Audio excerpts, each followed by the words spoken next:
It's going to be Goodall for the first down on the run and out across the 45 and breaking tackles and into Stony Brook territory. Xavier Goodall. Take it to the basket. Oh, look at the one-hand jam by DeMonte Buckingham.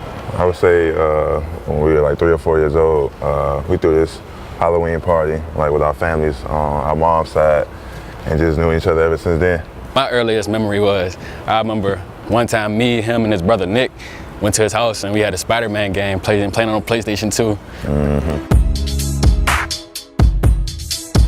My high school head coach, he used to joke about it, like y'all should go to the same college. Like therefore, when it's inside his season, I can like help him adjust to the school, and when it's inside my season, he can adjust me to the school too, like meet new people, stuff like that. And so I remember the night he committed, I called him and I just told him like, hey, I might be joining you.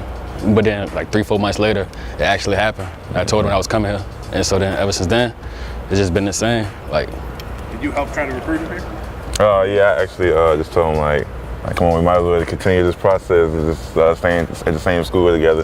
So yeah, we talked about that and stuff like that, and I'm really glad that we chose to come to the same school together. It's always just been a blessing. Like he's a mother's guy, I'm a mother's guy too, and family. Like we're very family oriented. So therefore, having all that family able to come to his games, like after his games, I'm pretty sure like his mother, his brother, his dad, everybody's be at the game, and after my game, it's the same exact thing. And so it's just a great feeling. I actually got a funny memory from that 4th and 1. Man, middle school championship game. That wasn't even my fault. The ball was supposed to go to the 4-hole? Yeah, 4-hole. We called it middle school 4-hole. And so Monte handed the ball off in the 2-hole. And so he went like this. Go ahead and reenact it. That's how it went. Boom. Wish you had the ball. All right, so the play started. Boom. Hiked it. He went to the 4. I handed it off like right here, and it just fell out. Boom. You lost the game. Going other way. The Yeah, we lost the championship. 4th and 1. Have you ever stopped letting him hear? No. Nah, he don't never let us stop. All the time. Held it through high school. All the time, the whole way.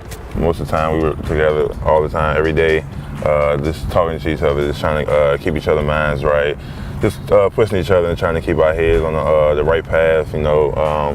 Like coming from Henrico and then coming to University of Richmond is a big step for us, especially for like education-wise. So just trying to keep pushing each other in the classroom and on the field, and he pushed me on the court also. So we just try to keep that going.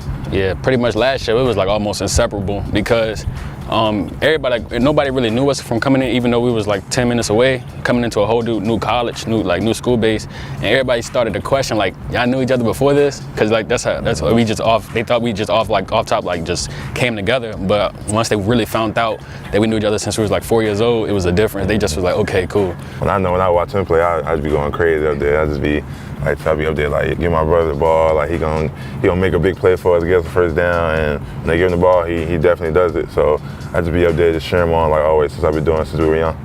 Especially, it's the same exact thing, but it's more of a like, before every game, we'll check in with each other, like what was your stats this time, third, or how you do, or like what's your goals for this game coming up, type stuff, and it's just basically telling each other like good luck every here and there. I relied on Buck a whole lot. Like after my surgery and stuff, and after I got hurt, he was there. He was like one of the only people who was there, other than like two or three who came by and stopped and see me on a daily. Even though like he had with his knee, he had an injury in high school too. So therefore, I was able to relate to him and talk to him about certain situations, and like how should I come back and affect.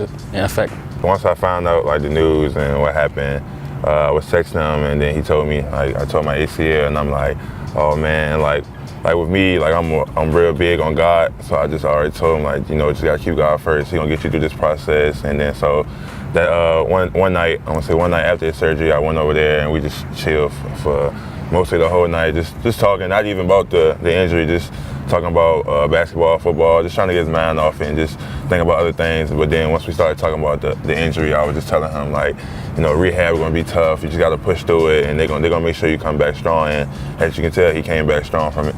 We just try to both give it all every time we step on. Like every time he step on the field, he try to give it his all, and every time I step on the court, I try to give him all. So.